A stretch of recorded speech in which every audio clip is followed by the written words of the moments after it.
रात के करीब 10:30 बजे का समय था। जिला के मुख्यालय सरकारी बंगला, जहां एसडीएम नीलम वर्मा अपनी सरकारी कार्यों की फाइल देख रही थी।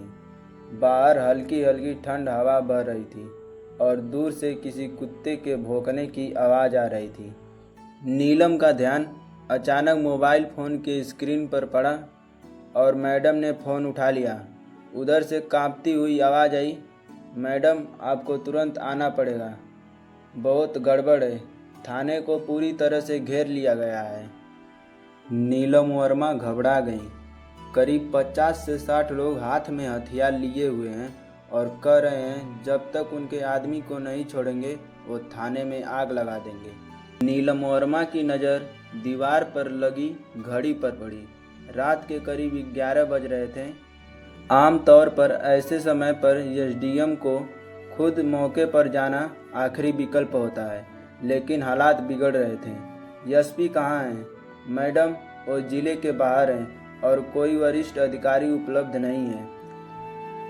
नीलम ने फाइल बंद की, बैग उठाया और सरकारी गाड़ी में जाकर बैठ गई। ड्राइवर को आवाज़ दी, गाड़ी निकालो, थाने चलो। गाड़ी जैसे ही मुख्य सड़क पर निकली, नीलम ने महसूस किया कि शहर का एक बड़ा हिस्सा असामान्य रूप से सुनसान है। स्ट्रीट की लाइट्स की पीली रोशनी में धूल उड़ रही थी और दूर कहीं पटाखों जैसी धमाकों की आवाज़ आ रही थी। ये पटाखे हैं? नीलम ने आधा सवाल खुद से किया। ड्राइवर बोला, मैडम लगता है ये लोग डरा रहे हैं, शायद ये पटाखे नहीं देसी बम हैं। नीलम ने अपनी हथेली में पसीना महसूस किया, लेकिन आंखों में डर था। उन्हें पता था कि अगर मैं मौके पर नहीं पहुंचूंगी तो थाने में 6 लोग पुलिसकर्मी हैं, उनकी जान खतरे में है और कानून का पूरा ढांचा सवाल उठाने लगेगा।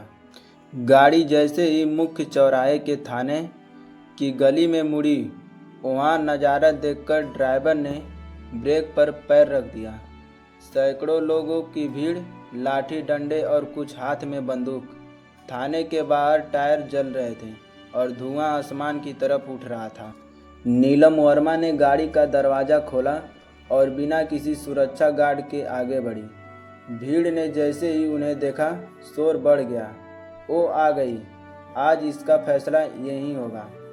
एक मोटा सा आदमी जिसकी आंखें लाल थीं आगे बढ़ा और बोला, मैडम हमारे आदमी को छोड़ दो वरना अंजाम बहुत बुरा होगा।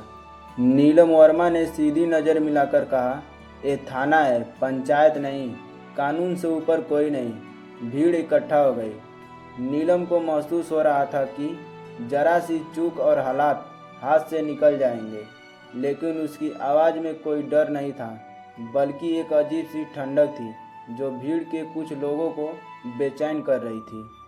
भीड़ को संभालते हुए नीलम वर्मा ने थाने के अंदर दाखिल हुई। वहाँ 4 पुलिसकर्मी जख्मी हालात में बैठे थे। एक बेहोश था, दीवार पर खून के छींटे थे और फर्श पर टूटी हुई कुर्सियाँ। थाना प्रभारी फुसफुसाते हुए कहा, मैडम वो लोग नशे में हैं और उनके लीडर का बेटा कल रात हत्या के मामले में पकड़ा गया है। वो लोग चाहते हैं कि आप उसे छोड़ दें। नीलम वर्मा ने तेज स्वर में कहा, कानून अपराधी के लिए झुकता नहीं है और अगर कोई उसे छुड़ाना चाहता है तो उसे भी सज़ा मिलेगी। बाहर से एक जोरदार धमाका हुआ। थाने का दरवाज़ा हिल गया। भीड़ ने दरवाज़ा तोड़ने की कोशिश शुरू कर दी। नीलम वर्मा ने वाकी टाकी उठाई और बाकी के सभी थाने को रेड अलर्ट भेजा, लेकिन मदद पहुंचने में कम से कम 20 मिनट थे और इतने में बहुत कुछ हो सकता था। उन्होंने तुरंत रणनीति बनाई, दरवाज़ा बंद रखो, ऊपर वाली खिड़की से नज़र रखो और जो भी घुसने की कोशिश की उसे पकड़ लो। भीड़ के बीच एक नकाबपोशी आदमी अंदर घुस आया। उसके हाथ में पेट्रोल की एक बोतल थी। मैडम हट जाओ वरना, नीलम वर्मा ने बिना पलक झपकाए कहा। वरना क्या, गोली मारोगे? पहले गोली मुझे लगेगी। उस पल भीड़ के कई लोग हिचक गए। एक महिला अधिकारी का यूं सामने खड़ा होना उनके लिए अप्रत्याशित था। धीरे धीरे भीड़ खत्म होने लगी और सभी लोग अपना हथियार फेंक दिए और पुलिस ने 23 लोगों को गिरफ्तार कर लिया। अचानक सायरन की आवाज़ गूंजी। आसपास के थाने से पुलिस बल पहुंच गया था। भीड़ तीतर बीतर होने लगी, लेकिन कुछ लोग अभी भी नारे लगा रहे थे। नीलम वर्मा ने लाउडस्पीकर से कहा, ये आपका आखिरी मौका है, हथियार फेंक दो वरना कानून तुम्हें ऐसा सबक सिखाएगा कि आने वाली पीढ़ियां याद रखेंगी। और जब सब लोग शांत हो गए तो नीलम वर्मा ने उस आरोपी को बुलाया और उससे पूछताछ की। फिर पता चला कि ये कोई सामान्य मामला नहीं था, बल्कि जिले के एक बड़े नेता की चाल थी, जो अपनी राजनीति में पकड़ बनाने के लिए कानून को तोड़ना चाहता था। उसने भीड़ पैसा देकर इकट्ठा करवाया था ताकि एसडीएम और पुलिस की इमेज खराब हो सके। नीलम वर्मा ने उसी रात एफआईआर दर्ज कराई और अगली सुबह नेता की गिरफ्तारी का आदेश दे दिया। पूरा जिला हिल गया।